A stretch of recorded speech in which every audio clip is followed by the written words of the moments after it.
The New England colonies were run by a freeholder society. This was a society in which the government gave land to communities and not just individual people.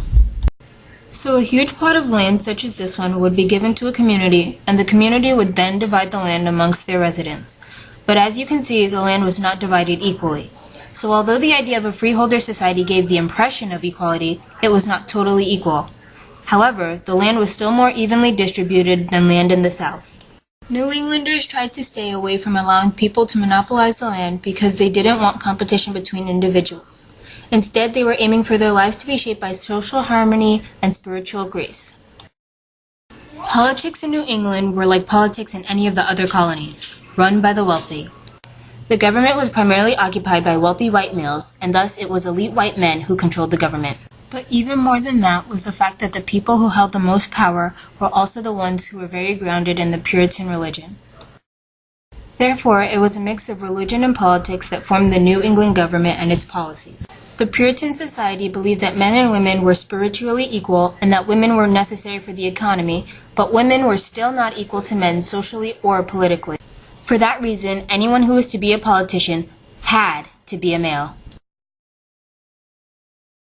This is George Orwell from the Massachusetts Bay Colony. The Massachusetts Bay Colony was a self-governing colony based on religion and the Puritan work ethic. The colony believed that the Puritan society must be unified and act like a single individual seeking God. George Orwell answered to the majority of the white male population, especially those who were strong Puritans. This worked well because the people allowed to vote were those who were white males that owned land. He was a lawyer who went to study at Yale University and graduated with excellent scores. He believed that the white male landowners were superior to all others and also feared a slave revolt, despite the lesser numbers of them in the North than in the South. He believed that the freeholder society was an excellent way to manage the land and that keeping white male property owners in charge was a priority. This is Harvey Kent from the Rhode Island Colony. The colony of Rhode Island was a self-governing colony based on democracy and freedom of religion. The colony also established a separation of church and state so as to allow for greater acceptance of various religions. Harvey Kent answered to the white male landowners who were there for their religious freedom. The people allowed to vote were anyone and everyone who was a white male, since the colony was partially founded on the belief of political democracy. Harvey Kent went to college and graduated at the top of his class, and then became a wealthy merchant who traded various items dependent on the season. He believed strongly in religious freedom and religious tolerance, and that everyone had the right to practice their religion separate from the state. This is Ben Jones from the Plymouth Colony.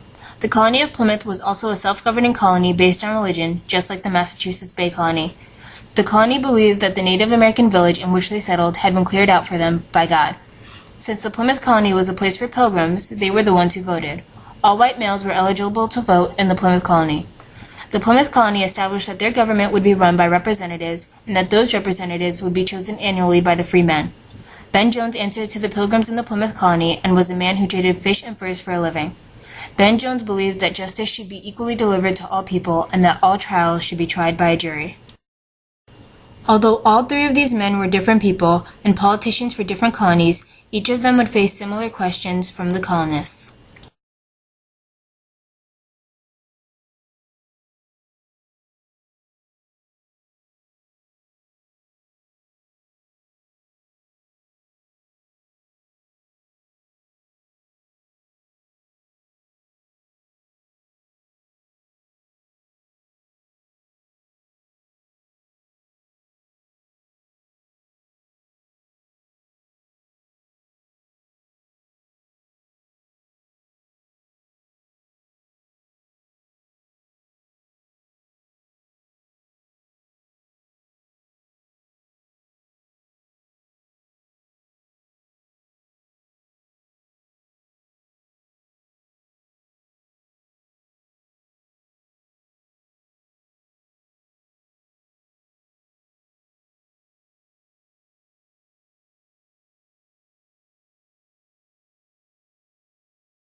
Climbing the social ladder in New England was not an easy task, especially since the first part of the rise was not something that one could control.